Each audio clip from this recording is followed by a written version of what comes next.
Bonne fête à tous, c'est la fin du Ramadan 2015. Après un mois de jeûne, les fidèles musulmans fêtent aujourd'hui l'Aïd el-Fitr, célébration à la mosquée de la Riviera Golf en présence du chef de l'État. Le chef de l'État qui a reçu hier les lettres de créance de plusieurs ambassadeurs accrédités en Côte d'Ivoire. Sur place, tous les diplomates ont eu droit aux honneurs militaires.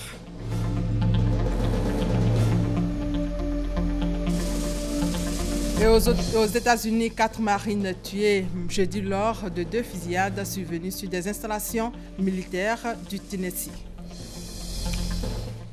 Bienvenue à tous dans ce journal dominé par la fête de l'Aïd el-Fitr, la fête du Ramadan. Déjà, commençons par la célébration officielle en Côte d'Ivoire. Célébration à la mosquée de la Riviera Golf en présence du chef de l'État Alassane Ouattara. Les prières sur place ont porté sur la paix et la cohésion sociale. Ali Diarra Souba a prié donc à la mosquée de la Riviera Golf, son compte rendu.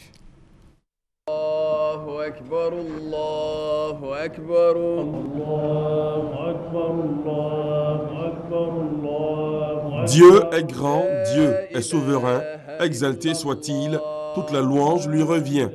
Voilà entre autres ce que récite l'ensemble des musulmans en ce matin de l'Aïd el-Fitr. Les fidèles musulmans expriment ainsi leur reconnaissance à Allah pour toute sa miséricorde en leur faveur. À la grande mosquée de la Riviera Golf, c'est presque une tradition d'enregistrer la présence du premier citoyen ivoirien, le président Alassane Ouattara. Lui, comme tous les fidèles, se soumettront aux 2 unités de prière de l'Aïd sous la direction de l'imam, lequel, prononçant le sermon, a fustigé toutes les violences faites par des personnes se réclamant de l'islam. Aussi, il a exhorté l'ensemble des Ivoiriens à favoriser un climat apaisé aux prochaines élections.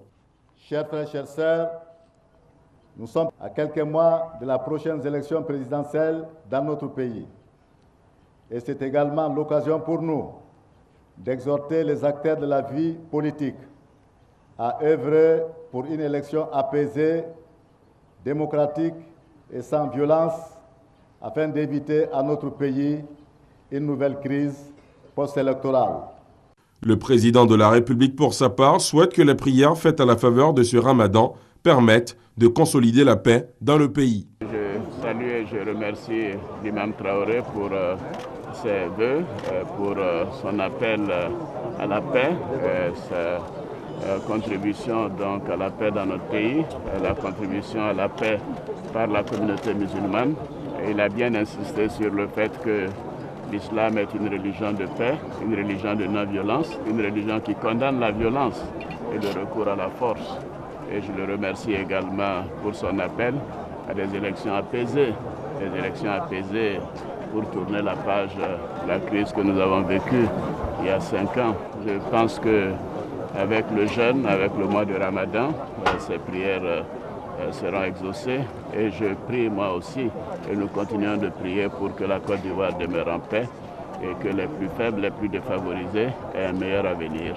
La fête de l'Aïd el-Fitr met ainsi fin à 9 jours de jeûne, de pénitence durant le Ramadan, un mois dont le but ultime est l'atteinte de la piété par les fidèles musulmans.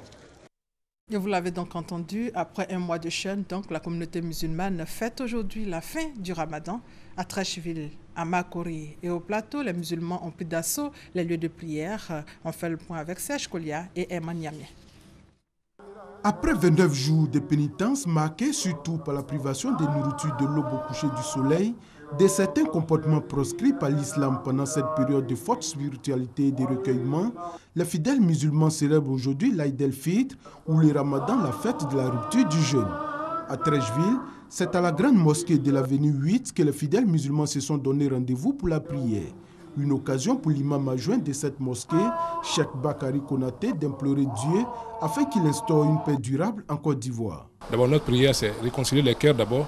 Et après aussi, nous demandons à Dieu que cette élection qui vient, que ça soit vraiment, ça se passe dans les bonnes conditions. Comme il est de coutume à Treichville, le premier magistrat de la commune, le ministre François Micha, était aux côtés de ses frères musulmans. À Makori, c'est l'esplanade de l'Institut national de la jeunesse et des sports INJS qui a servi de cadre pour la prière collective. Ici encore, les fidèles musulmans ont prié pour la paix et pour des élections apaisées en Côte d'Ivoire. Commune d'unité et de solidarité, Le maire de Makori l'a exprimé en se joignant à la communauté musulmane pour cette prière de la fête du Ramadan. La communauté islamique Ahmadiyya célèbre aussi la fête de l'Aïd el-Fitr et c'est la mosquée principale d'Adjamé 220 logements qui a servi de cadre pour la prière. L'ami Abdul Pacha, le chef suprême de la communauté Ahmadiyya Côte d'Ivoire, dans son sermon, a rendu grâce à Allah pour ce moment qui permet aux fidèles de se rapprocher de leur Créateur. L'Aïd el-Fitr, la fête du Ramadan, célébrée dans un même élan religieux par la communauté musulmane de la Grande Mosquée du Plateau. Guides religieux, fidèles musulmans et autorités de l'État, notamment le ministre d'État Albert Antoine Somabri, ont marqué la fin d'un mois de pénitence.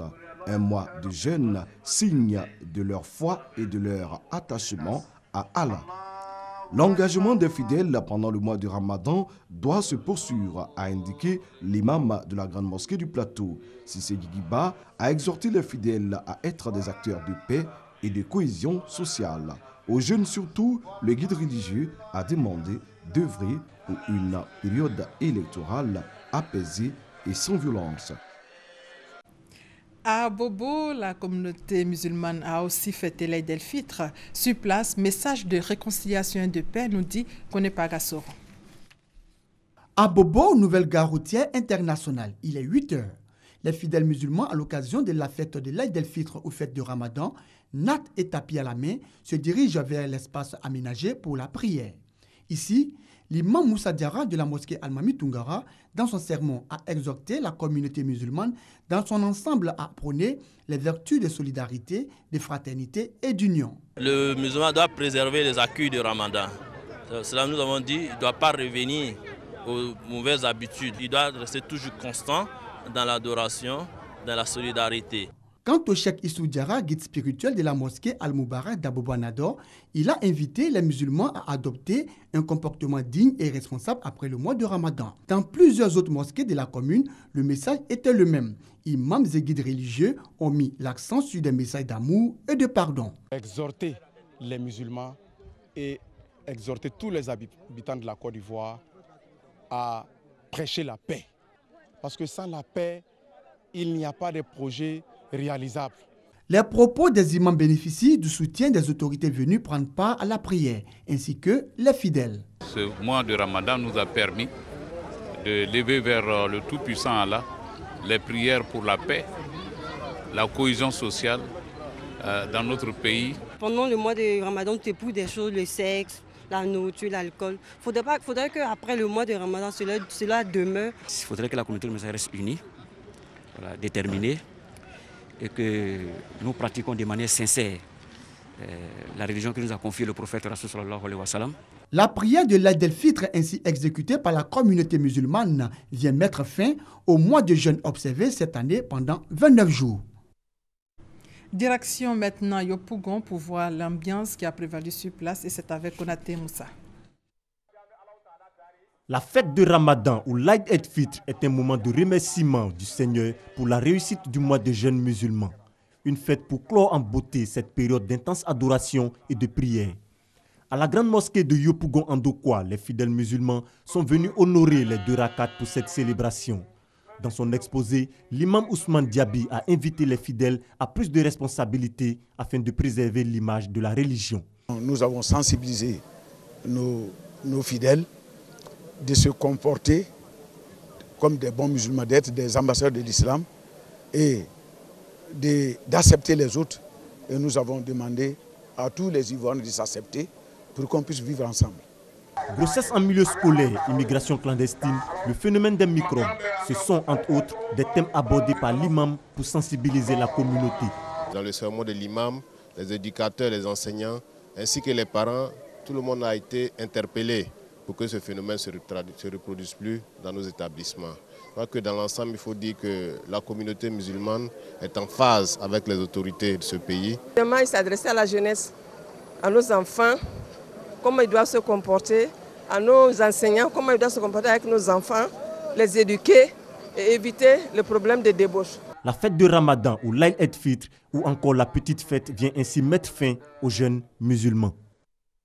Bouaké, prière marquant la fin du mois de jeûne à la grande ville. Les guides religieux et les autorités administratives et politiques ont demandé à Allah de permettre la tenue d'élections apaisées. Soro Corona et Kwadjo Kwame. Jour de réjouissance, du pardon et de la fraternité, où les fidèles musulmans célèbrent les bienfaits accordés par Allah, le Tout-Puissant Miséricordieux, durant le mois sacré du Ramadan. L'Aïd el-Fitr, ou la fête du Ramadan, est célébrée par les musulmans du monde entier. À Bouaké, c'est la mosquée d'Ougouba qui a abrité la prière officielle. Parés de leurs plus beaux habits, les fidèles musulmans se sont acquittés de cette tradition religieuse. Dans les agglomérations telles que Broukrou, à la mosquée Amou Ben Asra et Dar es Salaam, à la mosquée Bafon, les musulmans ont aussi prié l'Aïd el-Fitr, marquant la fin du jeûne du Ramadan. Après les deux traditionnels rakats de cette prière de l'Aïd, les imams ont fait leur sermon. À la grande mosquée, l'imam Touré Badiawari, dans son sermon, a exhorté les fidèles à cultiver les vertus acquises au cours des 30 jours du jeûne, à savoir la paix, la tolérance, la solidarité et le partage. Les autorités administratives et politiques de Bouaké ont invité les musulmans à tout mettre en œuvre pour des élections apaisées. Je souhaite que les élections, particulièrement à Bouaké, dans notre ville, se passent le mieux du monde. Nos vœux sont que ces élections se passent dans la paix. Parce que sans paix, il n'y a pas de développement. Et en tant que musulmans, nous savons que le message principal de Dieu, c'est l'amour de l'autre. La célébration de l'Aïd el-Fitr est également l'occasion pour les musulmans de s'acquitter de la zakat ou de l'aumône. La zakat permet de soutenir les pauvres parmi la communauté en leur évitant de mendier le jour de l'Aïd. La zakat valide le jeûne effectué pendant le mois complet du Ramadan. Ce sacrifice aux pauvres se fait 2 jours avant ou le jour même de la fête. C'est pour le moment tout sur la fête du Ramadan célébrée ce vendredi en Côte d'Ivoire. Le croissant lunaire observé à Bouna hier soir, la journée de ce vendredi est déclarée fériée, chômée et payée ce soir, d'autres temps forts de la célébration de l'Aïd el-Fitr. Au niveau de la présidence, hier, le chef de l'État a reçu le groupe Mars Chocolat au palais présidentiel. Le groupe présent dans 29 pays est spécialisé dans l'agroalimentaire. Il intervient ici en Côte d'Ivoire dans la production du chocolat. Jérôme Kofi Aboulin. Il est le président mondial de l'un des grands groupes du secteur agroalimentaire. Le groupe Mars Chocolat présent dans 29 pays. À l'issue d'un échange ce jeudi avec le président de la République, Alassane Ouattara, Jean-Christophe Flatin a indiqué avoir évoqué avec lui les actions menées par Mars Chocolat dans la production du cacao en Côte d'Ivoire, conformément à un accord cadre avec l'État ivoirien. Le nom de notre programme s'appelle Vision for Change. C'est un programme qui fait suite à un accord cadre que nous avons conclu en 2010. Et qui a vraiment pour objet de mêler le développement de la production de cacao avec le développement de la qualité de vie et du développement économique des communautés rurales dans l'ensemble de la Côte d'Ivoire, avec, c'est tout à fait juste, un point d'attention particulier pour la région de Soubré. Nous avons pu partager avec le président les progrès réalisés depuis 2010, et ils sont importants. La quantité de production a augmenté, mais dans le même temps, nous constatons également une amélioration de la qualité du cacao et nous avons pu mesurer ensemble les progrès réalisés dans le développement économique et le développement social des différentes communautés rurales ou des fermiers cacao avec lesquels nous travaillons. C'est important et je suis très touché de l'attention que le président a apportée à la question et nous allons continuer à développer ensemble ce programme qui effectivement touche aussi bien la production de cacao elle-même que les conditions sociales, qu'il s'agisse du travail des enfants ou de l'égalité des genres. S'agissant de la transformation du cacao à 50% en Côte d'Ivoire voulue par les autorités ivoiriennes, Mars Chocolat entend y contribuer par la création d'usines de production. À la tête du groupe depuis quelques semaines, Jean-Christophe Flatin est le premier Français à occuper ce poste après la création de Mars aux États-Unis il y a 104 ans. Le gouvernement adopte une charte pour l'amélioration de l'environnement des affaires dans le pays. La charte a été adoptée à l'issue d'un atelier gouvernemental, atelier qui avait pour thème « Amélioration du climat des affaires et défis de l'émergence ». Quelle stratégie gouvernementale comme levier pour l'émergence de la Côte d'Ivoire? Les détails avec Noël Nianyo. Amélioration du climat des affaires et défis de l'émergence. Voilà le thème de l'atelier gouvernemental piloté par le CPC, Centre de promotion des investissements de Côte d'Ivoire, et qui a mobilisé des membres du gouvernement avec à leur tête le Premier ministre, ministre de l'économie, des finances et du budget, des privés et des hauts cadres de l'administration ivoirienne. L'équation à résoudre, hisser la Côte d'Ivoire du 167e rang au 50e des pays réformateurs en 2 ou 3 ans. Comment? En s'inspirant des meilleurs. 2 références en la matière, le Singapour et la Géorgie. Le premier pays au monde dans le classement Doing Business. Quelle est sa stratégie? Un cabinet a expliqué aux membres du gouvernement, les acteurs du privé et les hauts cadres sur cette stratégie. Le second élément de référence, la Géorgie. De 112e rang, elle est passée au 15e. Un bond prodigieux. Le Premier ministre de la Géorgie a expliqué là aussi les actions entreprises par son pays. Les échanges qui ont suivi ont permis à la partie ivoirienne, dans toute sa composante, de prendre la pleine mesure des défis à relever. Ainsi, elle a pris des résolutions et édicté une charte avec des mots-clés. Simplification, dématérialisation. La simplification, à la rationalisation et à la dématérialisation des procédures administratives dans la délivrance donc des actes et services au public. Dans la continuité des recommandations faites, chaque ministre devra poursuivre et renforcer dans ce département ministériel la prise de mesures et la mise en œuvre d'actions guidées et centrées sur des grandes orientations et principes contenus dans la dite charte. Rappelons que la Côte d'Ivoire a fait 30 réformes depuis qui lui ont valu d'être classée dans le top 10 2 années de suite des pays réformateurs au monde dans le classement Doing Business de la Banque mondiale. Et vous venez de le voir, le gouvernement ivoirien a adopté une charte pour booster le processus d'amélioration du climat des affaires en Côte d'Ivoire. C'est un plan spécial qui se résume en 5 points. Présentation avec Adama Kone. Lendemain de conseil des ministres très actifs pour 4 membres du gouvernement, Jean-Louis Billon, Anzoumana Moutaye, Abdraman Sissé et Sidi Touré sont montés ce jeudi au créneau pour se livrer à un exercice d'explication des mesures prises la veille pour faciliter l'accès des PME au marché public. Première mesure, nous venons de relever les seuils de passation de marché de 30 millions de francs CFA à 100 millions de francs CFA. Deuxième mesure, nous venons d'alléger les conditions d'exigence et de validité des pièces demandées lors des appels d'offres. Troisième, la caution provisoire. Par le passé, vous deviez donner une caution provisoire qui est équivalente entre 1 et 3% de la valeur prévisionnelle des travaux.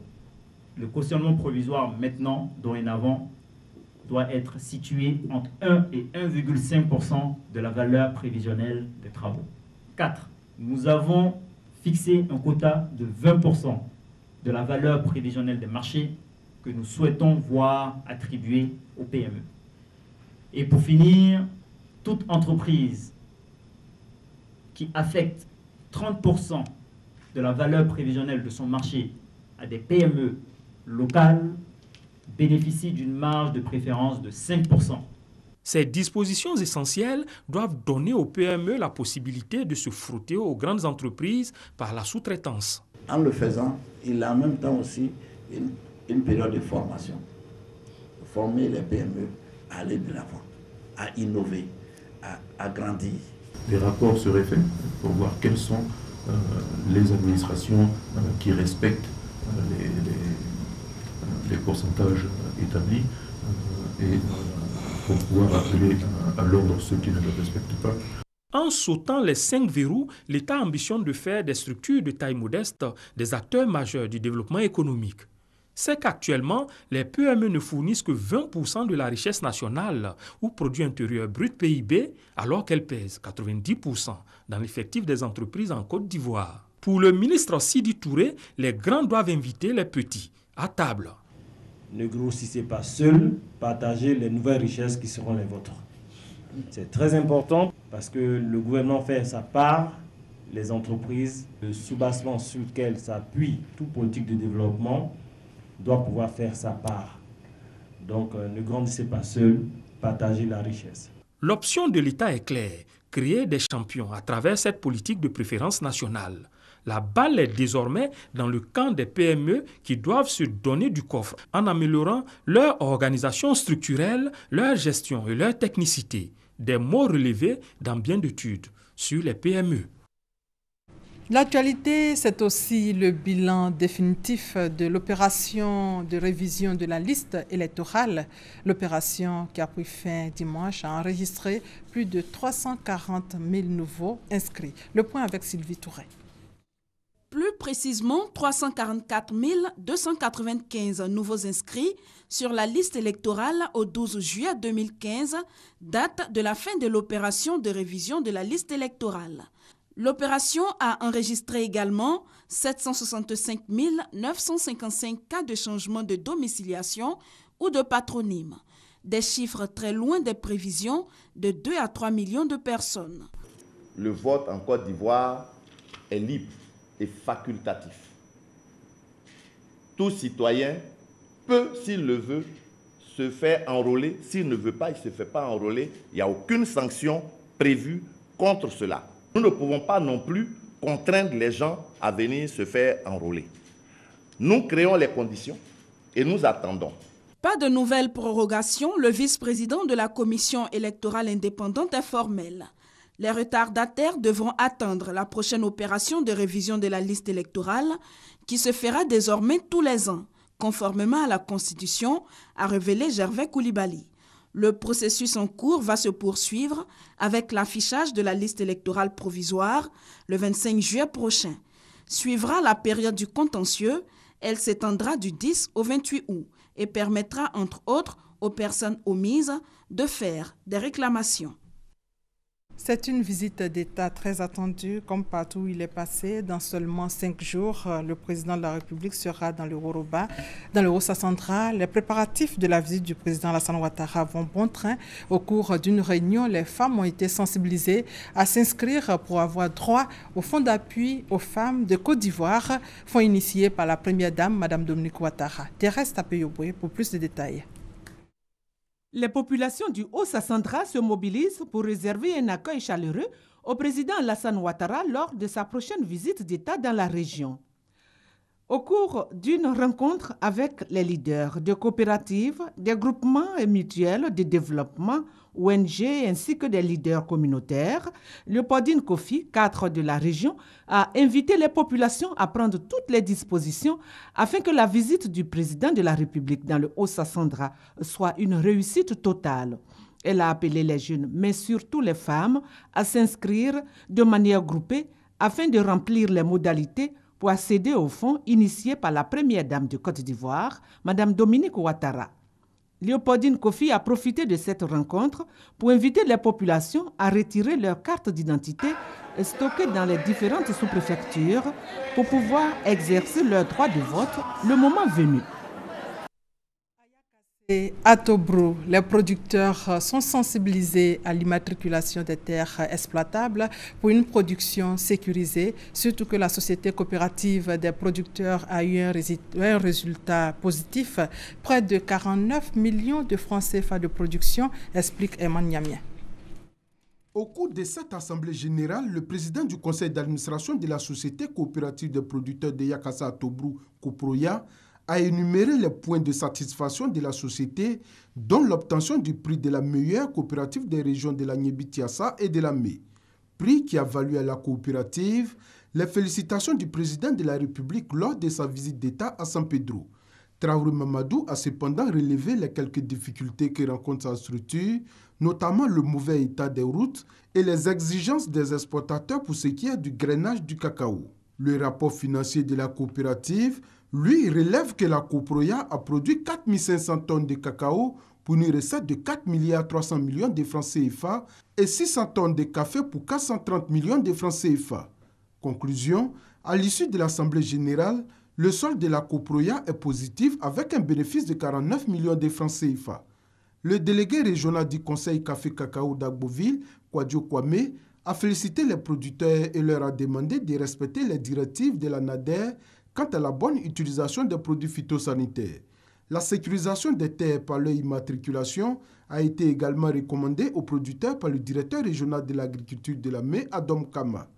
Au nom du président de la République, le préfet du département de Yakassé-Tobrou, Sérik Bazan Samuel, a félicité les producteurs de la société coopérative ainsi que tous les acteurs de la filière pour les bons résultats obtenus. En image, 4 marines ont été tués hier lors de 2 fusillades survenues sur des installations militaires du Tennessee au sud des États-Unis. Le tireur présumé est décédé suite à un affrontement avec la police. Plusieurs personnes ont été blessées. Ils se sont succédés également au palais présidentiel. Ce sont 5 ambassadeurs qui ont présenté leur lettre de créance au chef de l'État, une prise de fonction officielle marquée par des honneurs militaires. Les temps forts avec Jérôme Kofi Aboulé. 5, c'est le nombre exact des nouveaux ambassadeurs de pays amis à la Côte d'Ivoire qui ont pris officiellement fonction par la présentation ce jeudi de leur lettre de créance au président de la République, Alassane Ouattara. Le premier à le faire est l'ambassadeur désigné de la République islamique d'Iran. Il entend rendre profitables aux 2 pays les relations très anciennes entre eux.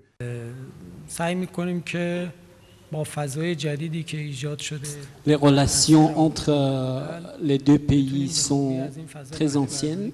Nous croyons qu'il y a beaucoup de capacités à profiter entre les 2 pays dans les domaines politiques, économiques, scientifiques et culturels. Après l'ambassadeur d'Iran, c'est au tour de celui de la République populaire de Chine de présenter ses lettres de créance au chef de l'État. Pour lui, sa mission en Côte d'Ivoire témoigne de l'importance des relations sino-ivoiriennes. La Côte d'Ivoire est sur la bonne voie vers l'émergence et devient le pays le plus dynamique dans la sous-région. Et le partenariat chinois-ivoirien connaît un développement rapide. J'entends œuvrer ensemble avec son Excellence, Monsieur le Président de la République et son gouvernement, ainsi que tous les amis ivoiriens, afin d'apporter les relations bilatérales plus élevées et les rendre plus fortes. Au nombre des 5 nouveaux ambassadeurs à prendre officiellement fonction, le diplomate du Royaume des Pays-Bas, celui-ci se donne pour objectif de contribuer efficacement au développement des relations bilatérales. On a discuté sur les questions de coopération économique, commerciale, financière, et on a discuté sur la stabilité et la situation dans le pays qui est très favorable pour les investisseurs. Comme l'ambassadeur du Royaume des Pays-Bas, celui de Trinité et Tobago se veut un artisan de la collaboration en divers domaines entre son pays et la Côte d'Ivoire. Il y a plusieurs domaines dans lesquels nos 2 pays peuvent collaborer. L'un concerne le domaine de l'agriculture. Je veux parler surtout du domaine du cacao. Le dernier diplomate à se présenter devant le président de la République vient de l'Autriche. Caroline Gutenus, c'est son nom. Pour elle, le renforcement de la coopération avec la Côte d'Ivoire auquel elle entend contribuer passe par la motivation des entreprises autrichiennes à venir faire affaire sur le sol ivoirien. Je peux commencer mon travail ici pour renforcer les relations entre nos 2 pays. Ils sont très bien, mais ils peuvent aussi, bien sûr être encore mieux, surtout sur le plan économique. J'espère de pouvoir motiver des entreprises autrichiennes à venir ici. Circonstance oblige, tous ces diplomates ont eu droit aux honneurs militaires. Ces honneurs leur ont été rendus par un détachement à 2 sections de la garde républicaine, placé sous les ordres du capitaine Mekeletigi Koulibaly. Ainsi s'achève ce journal. Bonne fête de l'Aïd el-Fitr à tous. Merci de votre fidélité.